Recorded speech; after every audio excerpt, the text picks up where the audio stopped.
17 minutes now before the top of the hour. More than 40 Palestinians were killed in the latest attack. You just heard Trey's report.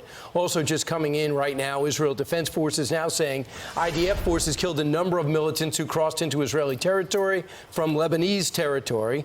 The fighters continue to scan the area, and helicopter and gunships are now attacking the area. Former U.S. Ambassador to Israel David Friedman under President Donald Trump joins us now from Jerusalem. Ambassador, how do you describe what's around you and what you've experienced over the last 3 days? Well, the nation's in shock, Brian. This has never happened before. We're looking at the largest assault and the most successful murder campaign of the Jewish people since the Holocaust, and it's very difficult to watch. You know, I'm in Jerusalem. I'm not in the line of fire, but I am going into shelters every hour or two, and I'm used to this. I've been doing this for years, but I have to go explain to my grandchildren who are here visiting for the holidays, you know, that there are people in the world that wish to indiscriminately and brutally murder the Jewish people. It's a hard message to deliver to a 12-year-old girl. And I hope that, you know, the Jewish people will pass this point in history, but regrettably we're not. We're not going to know until we do some interviews and do some after-action reports. But why do you think Hamas said this is the time? This is the time to get Israel. This is the time to blow open the wall. This is the time to get into Gaza. And in August, reportedly, they were meeting about this. Why did it happen when you were ambassador? Well, it didn't happen when we were ambassador because I think our policies were so clear that in the event of an attack on Israel by any terrorist group, there would be no limitations placed on the state of Israel with regard to how it chose to defend itself, by itself, for itself. I think that message resonated loud and clear within Israel's enemies.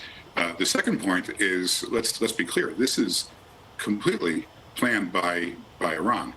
Iran, the Wall Street Journal reported this yesterday. I had known this before. Iran carefully planned and approved every aspect of this operation, and they would not have, Hamas would have not have succeeded were it not for Iran's help.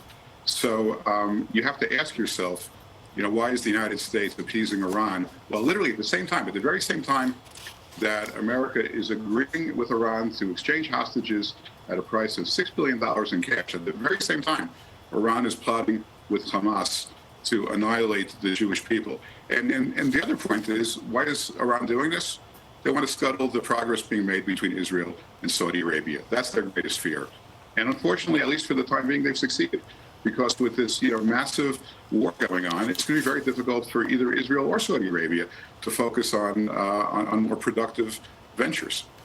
I just want to share this with the audience. U.S. State Department spokesperson Matt Miller just said there are unaccounted for U.S. citizens in Israel, and U.S. is working with the Israeli counterparts to determine their whereabouts. We do know, sadly, that 9 Americans are dead. We don't know how many. We know some have been captured. Does that change America's stance in this? We're rushing weapons to the region. We still provide intelligence to the region. Ambassador Robert O'Brien says we should be giving hostage negotiators, including the best of the FBI, to help with this, especially with Americans involved. What else should we be doing? Well, we ought to be adding all those resources to what Israel already has. I just got off the phone a half an hour ago with a father of an American boy who had attended a music festival in southern Israel, and his son is missing, and he has no idea whether he was killed, whether he was captured, whether he's held hostage, whether he's wounded, because so many wounded people came into the hospital without any ID. This poor American father and mother are going through hell right now, and there's a lot more of them out there. I think we'll find out more than 9 Americans are among those who were either wounded or held hostage. So this was an assault on America too. Let's not forget that. I mean, there were hundreds of thousands of Americans in Israel celebrating the Jewish holidays, and unfortunately, many of them won't be coming home, and we have to help those families. And by the way, it's just worth pointing out that the administration has not even appointed an ambassador to Israel right now. So we even have no point person for communications, which is just incredible. Ambassador, one of the great worries is, and people are watching this, to see if Hezbollah is going to start lobbing rockets in. We know they got the controversial Sheba farms that both sides claim that they are in control of. Some rocket fire has been exchanged. The word is that if Israel goes into Gaza heavily, that's when Hezbollah starts getting involved. Have you heard that? Do you expect Hezbollah to come in? Yeah, I've heard a lot of things. There are Hamas outposts in Lebanon, so the rocket fire could be coming from Hamas. The Lebanese president said he doesn't think Hezbollah is coming in.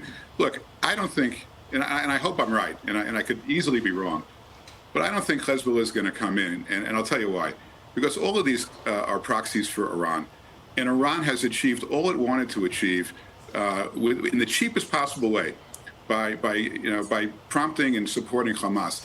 Iran doesn't care what happens to Hamas. No one cares if what Israel does in the Gaza Strip. They don't care.